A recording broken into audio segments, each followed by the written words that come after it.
What is up, everyone? It's Joe from Get Good Drums. In today's video, we're going to be sort of doing a songwriting / production walkthrough of my One Kit Wonder classic rock playthrough track. If you haven't seen that, hop over to our YouTube at youtube.com/getgooddrums and you'll see my face there and you can watch it there.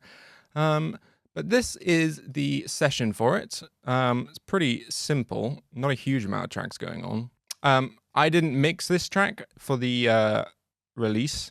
Nolly did, so this is purely a songwriting session. This is the bare bones of this stuff I sent over to him. So this isn't going to be a mix sort of tutorial or walkthrough or anything like that. It's purely a sort of songwriting and production element walkthrough where I sort of talk through my process of what I was thinking at the time and why I did stuff, basically. So as a result, it's not mixed in here.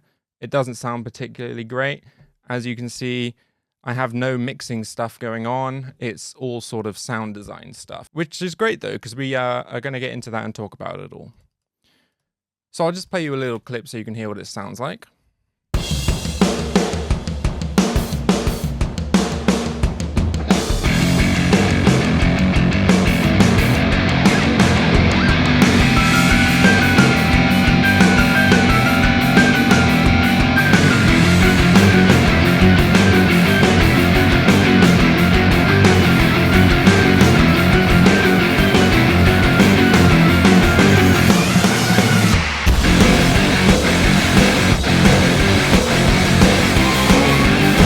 So I remember when I started writing this track, the first thing I came up with was this idea. I think this was like the fourth idea I tried. I've learnt by now that if something isn't inspiring me by sort of the end of writing the first section, it's probably worth just sacking it off. The other ideas were cool, but just weren't inspiring me. So this one, for some reason, got its hooks into me. But this, I remember this was the first thing I wrote, and I thought, that's cool. Let's see where this goes. So I called it a clown organ. It's just the default organ in Contact with Decapitator on for some big old saturation. I used Decapitator a lot. But this was the motif I came up with.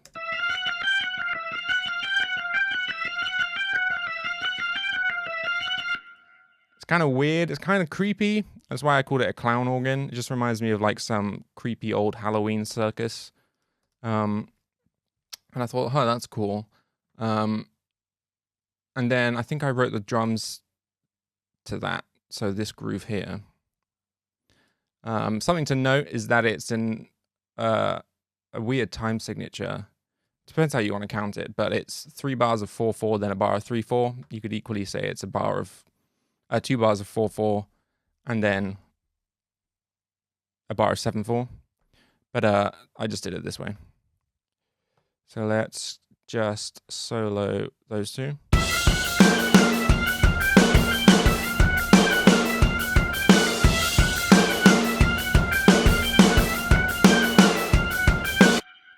It's a weird drum groove. I wanted something kind of like a bit off to sort of suit the weird clowny organ. So I opted to go with an offbeat hi-hat and then these weird sort of open hi-hat accents. You can see how different it would sound if I put these on the beat.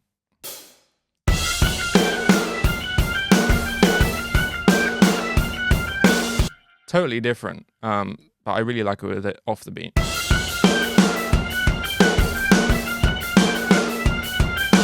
So I thought it's for the drums, so why not start with that, the drums as the intro.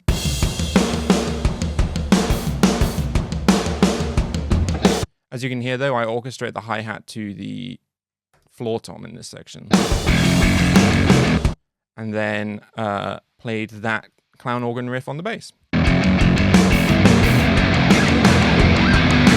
So I normally, if Nolly mixes something of mine, I send off just the DIs for the bass and guitar, but I felt that the kind of vibe I had gotten with the tones already were really sort of good guide for Nolly and kind of in terms of sort of the sonic landscape I want for this, I wanted something grungy and kind of messy. So I actually sent the printed tracks off to him for this, which I normally don't do.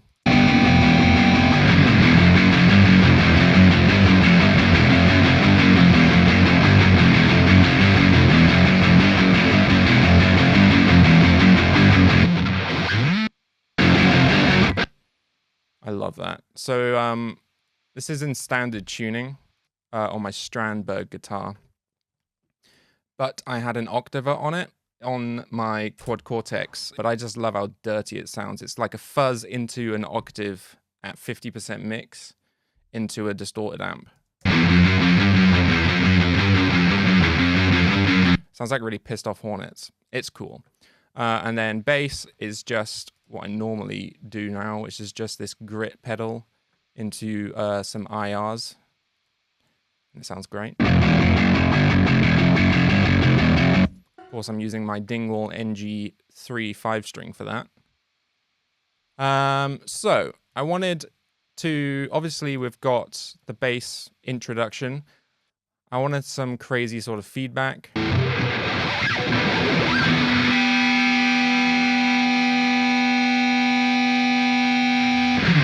You might think, how did you do feedback without a physical cab or amp in the room? All feedback is, I think, pretty sure I'm right on this, is the sound of the amp getting picked up by the pickups. Because if you scream into guitar pickups, you can actually hear it coming through.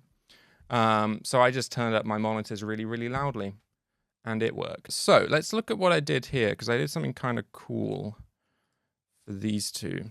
I liked how it sounded with the piano mimicking the clown organ.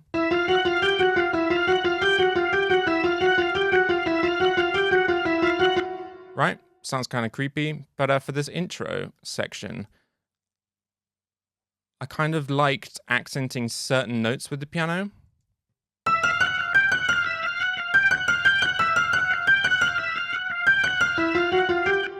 I thought that was really cool. I'd never done it before, and it was just something I tried on a whim.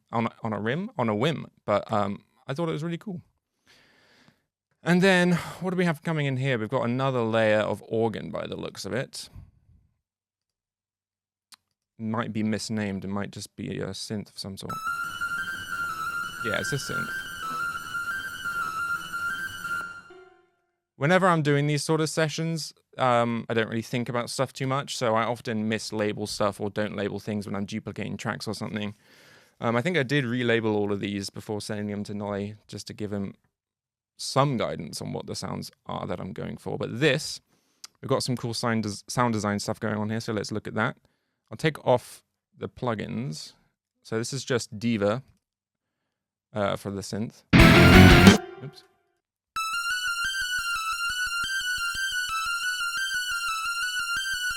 So it's kind of organy.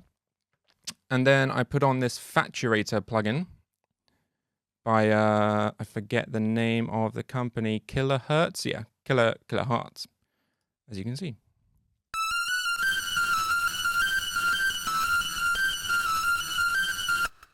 As you can hear, this track is all about the distortion. And then FabFilter Saturn.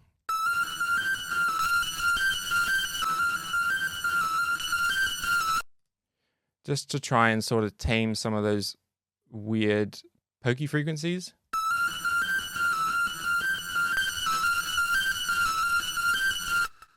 And then just Chroma Verb to give some space to it. And then finally a channel EQ. Just to make it sit a bit better with the other textures. As I said, it's not really mixing stuff, it's more sound design stuff. So now we are moving on to what I love about this playthrough, is all these sound effects I managed to sneak into it. It's not a huge amount, but I think what I snuck in, considering what they actually are of, I did pretty well. Because I don't think anything sounds out of place, but we've got some pretty wacky stuff. I'll just play the sound effects soloed for this section.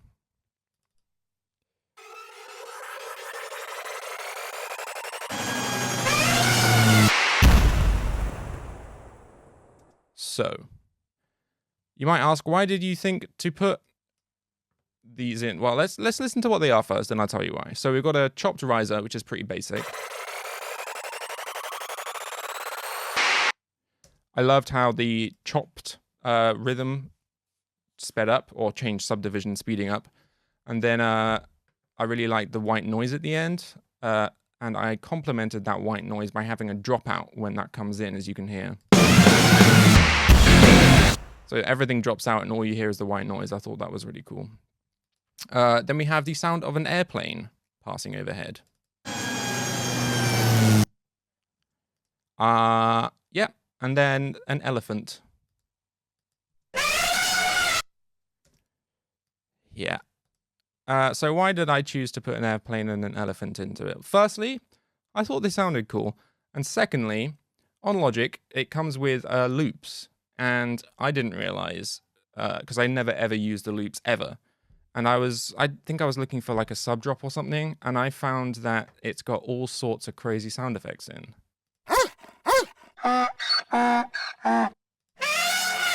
So that's the one I used. And so I put them in. I wanted to see how many I could make fit without it sounding forced or out of place. And I think I did a pretty good job. We've got more later. We'll get into that. Anyway, next section. This is... The riff was very inspired by the first riff. And it's a similar kind of idea, but just sort of modified differently to give more of a release, I guess, and a drop.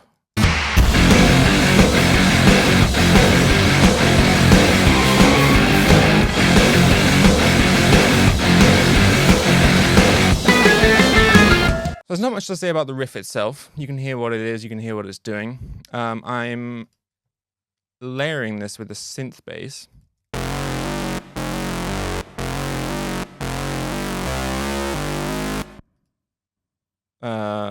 Diva again, just this MK Overdrive preset. With another saturator, decapitator again.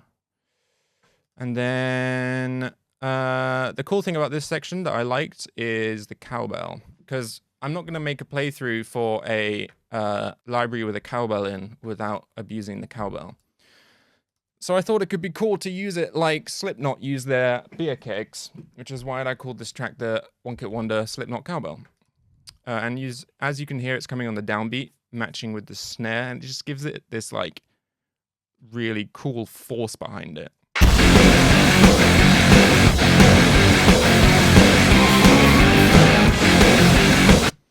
And for this, I put it on a new track and I had it by itself, and I distorted the heck out of it with Decapitator again. And then for this, I just layered it with some horns, because who doesn't love horns? Just to give it some like extra presence that sort of cuts through the already quite dense mix. And then...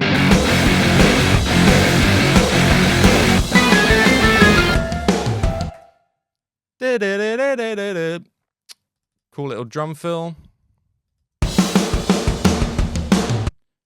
Nice and simple, but effective. And then I layered those back in with the clown organ and the piano again, just to give it that presence again. I think I tried it with the horns, but felt it was a bit OTT over the top. So I changed it back to the clown organ and the piano. And then we've got this little 2-bar sort of bridge, I guess. It's before a verse, but I wanted something to sort of break and then lead into what you could probably call a verse.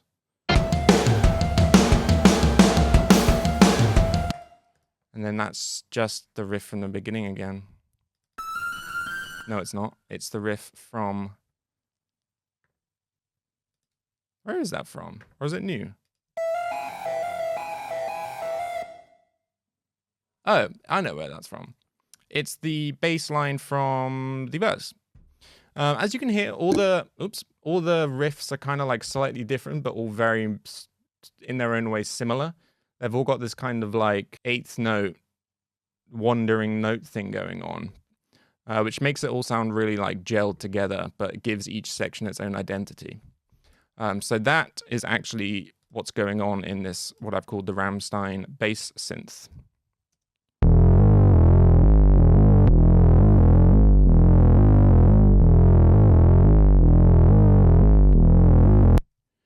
So those are just the same notes, but obviously an octave up. That is Diva again with Fab Filter Saturn and just a limiter. And then, yeah, what are we doing on the guitars here?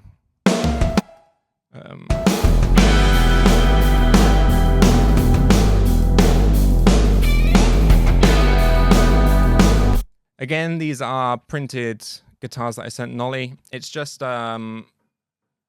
like a big reverb with like a breakup tone on like a, I think it was like a Vox amp maybe, with a chorus and a reverb. I just love this kind of effect. It reminds me of like the kind of guitar sound you get at the end of like a 70s detective show where it leaves it on a cliffhanger.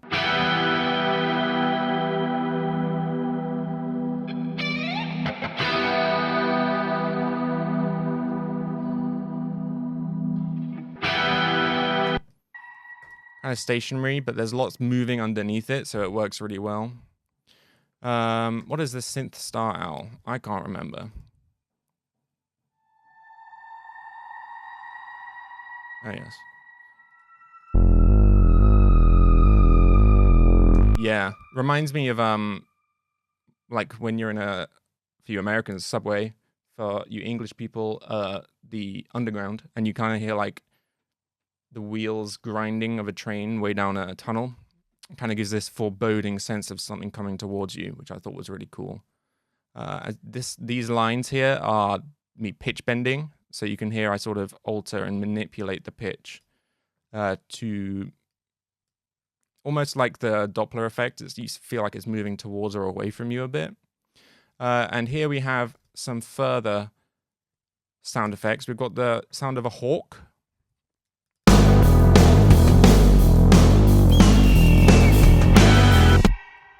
Very cool. And then a train horn, which is interesting because when I did this, I actually didn't think about it sounds like a train coming towards you, but it totally does. And there's a train horn, so it all fits together.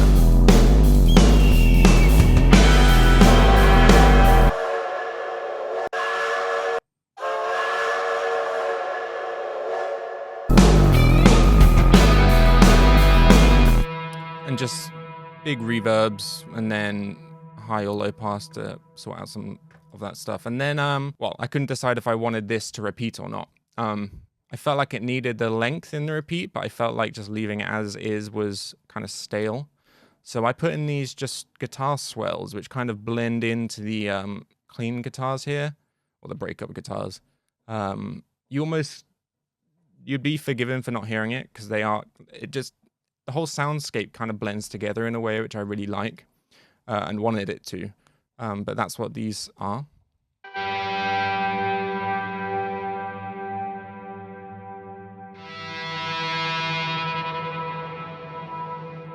And that's literally just playing the thing and then swelling up with the volume knob.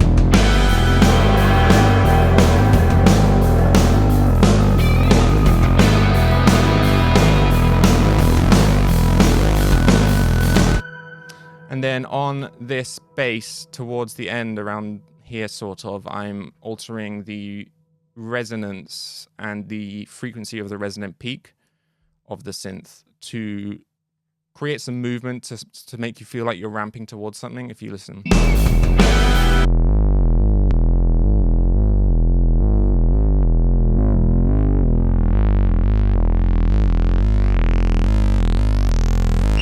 Right? And then, what's this little sound effect we got here? An FX whoosh. So just a super quick ramp.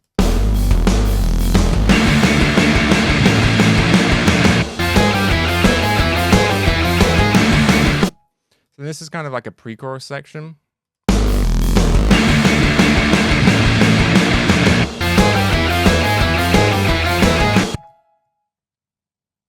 And then, yeah, that is the same sort of riff as this bass. But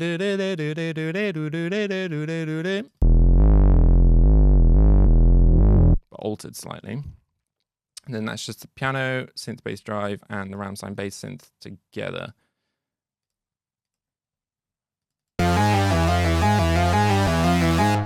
So one thing to sort of touch on at this point, I feel, is you can create really cool new sounds by just using different combinations of the sounds you already have. You don't always have to add new things to create new textures. You can often just sort of reorganize the textures you have to create new textures. Does that make sense? I hope it does. I mean, it saves on stuff like CPU and stuff, but I also think it helps create a cohesive soundscape throughout the piece of music, which I think is satisfying to the ear. And then we've got a sort of pre-chorus fill. I felt like it was maybe a little bit rushed, this transition. I could have maybe extended it, but in the interest of it just being a playthrough, I didn't want to make it too long.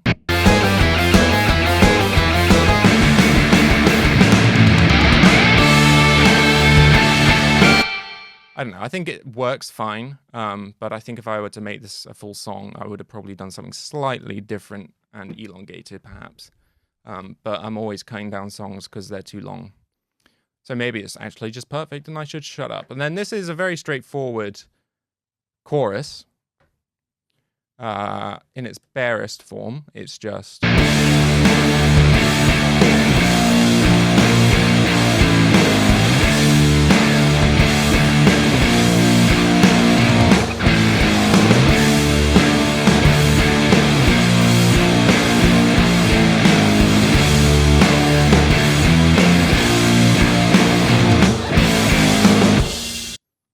Right, really straightforward. But then I mimicked that sort of riff with a lead.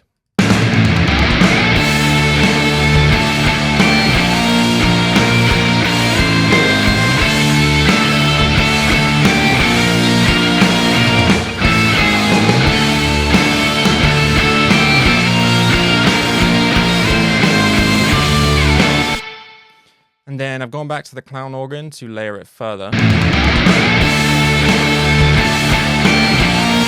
very loud, actually, is it? I think it's the organ drive that's giving it the most sort of presence here.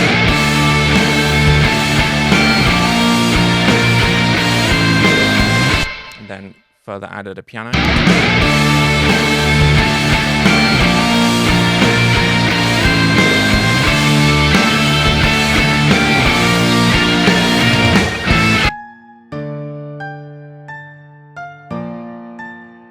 I would make a good outro if it was a full song, that piano, I think, or an intro. So what I did here, which is another good tip, this is, again, goes back into what I was talking about how you can sort of reorganize what you've already got to create new sounds. So I could have created something very similar to this sound. With another synth, and I wouldn't have needed to use 3 MIDI files. But doing it this way, so you've kind of got... I'll talk you through the process when I was building the sound. So here we've got some kind of modulating side-to-side stereo width. And then with the organ drive, we've got the drive down the center.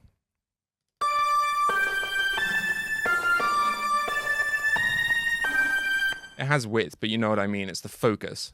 And then I felt like it wasn't cutting through the mix enough, so I wanted some more attack. And so I added a piano. And the piano serves as the attack for the sound.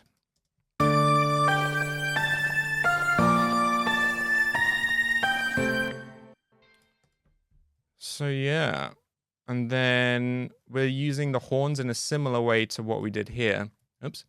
By letting them be sort of like an accent to the riff, because I've got this stop where it stops on the first beat here of this bar. Digga-digga-ga-ga. These sort of stop and accents. So I accented those accents with the horns.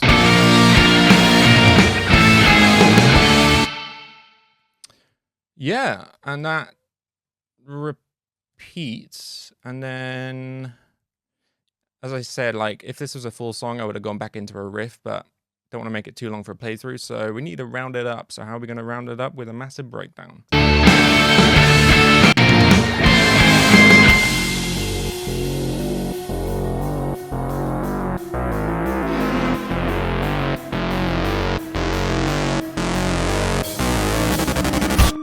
So, again, using that sort of theme of running eighth notes, but I split it up to give it this cool rhythm with a click on.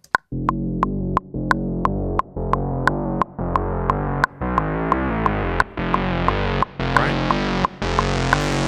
And for this, I can't remember. Yeah, so I mean, you can see I automated the channel EQ low pass to give it that kind of something opening up, something about to happen, what's going to happen, oh my god, it's a massive breakdown, hold on to your pants.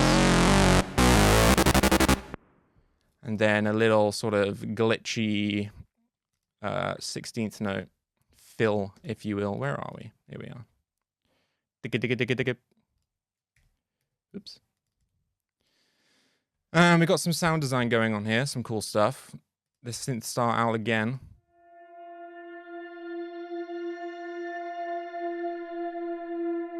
With the pitch bend, something creepy is happening. And then for the drums here, it's just sort of accented hi-hats.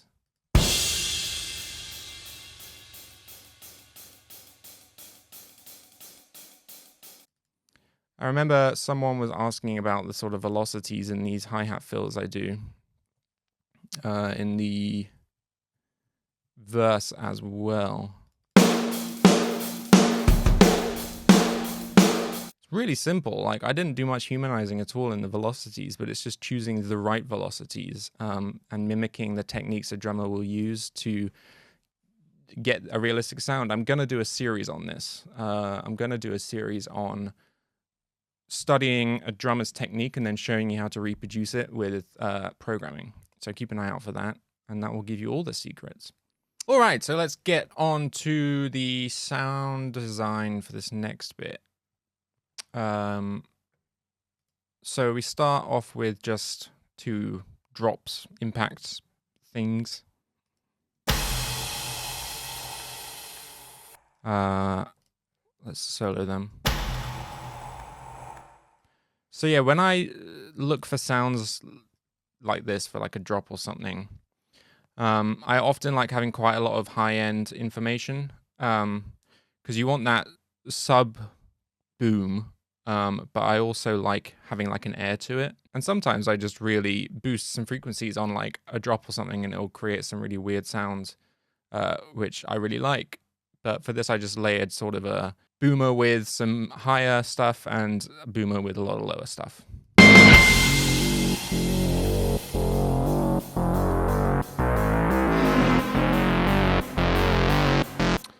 And what is this? FX Dreadhorn, press play effects. Weird sound without the reverb. That's a cool tail. With the reverb. I don't really know what to say about that. To be honest, it's weird, but it works. I guess just I experimented with it. I thought it was cool. Added some information in the middle to keep the ear fresh.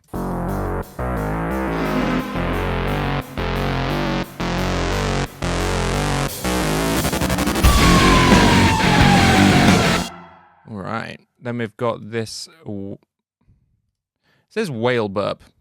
Don't think it's a whale burp. Just like a little sort of dark riser. And then a really quick reverse sort of cymbal. Oh no. It's just a riser. I think the cymbal sound kind of... The cymbal-like sound effect comes from this, I think. Yeah.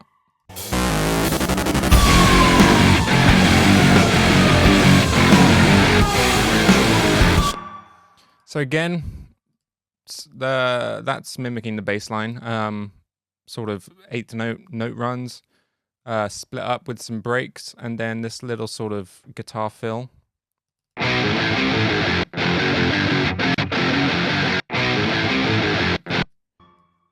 And it just repeats.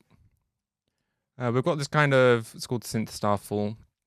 I can't remember if this was, no, I made this myself. So it's just triangle oscillators. One is detuned with 8 voices, and then this filter, and it's just dropping the pitch.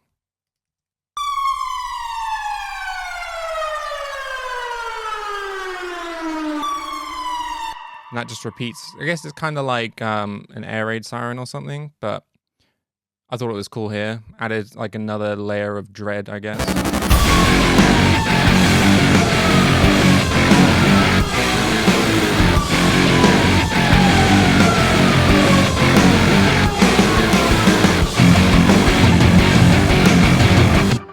So in this bit, I wanted to alter it slightly just to refresh the ear, I guess. And it's the same notes and everything, but I'm just palm muting some of them on the guitar.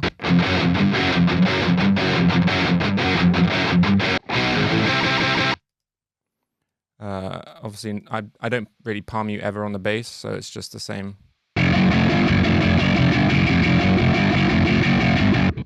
But because I was adding an extra palm mute in on the guitar, I just played that on the bass.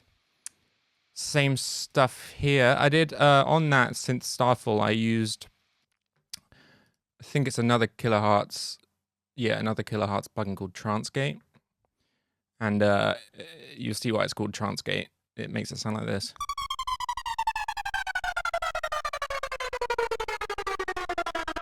Really cool plugin. And I just applied that in this repetition just to create another different texture.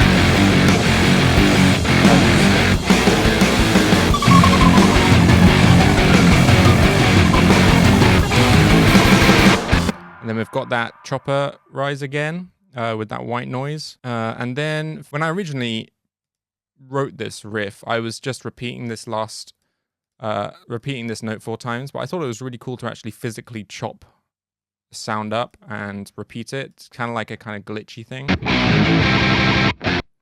It's an effect I like to use sometimes, and I think it's really cool, and then just sort of mimic that on these layers. Sounds kind of funny soloed.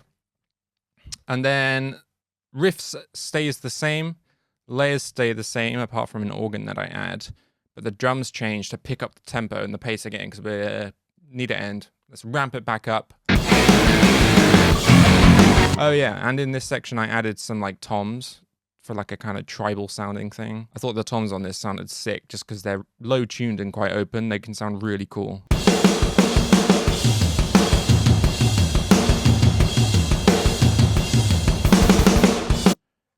Cheeky blast beat.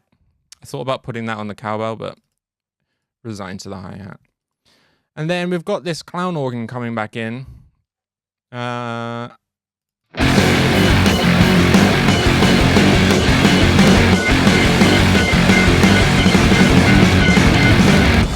This crazy drum fill.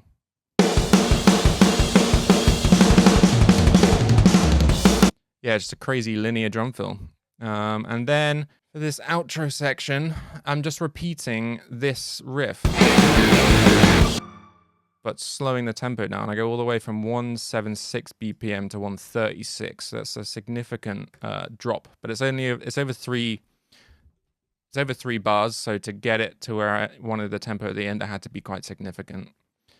And then I'm just mimicking that on the other layers. Added the horn as well.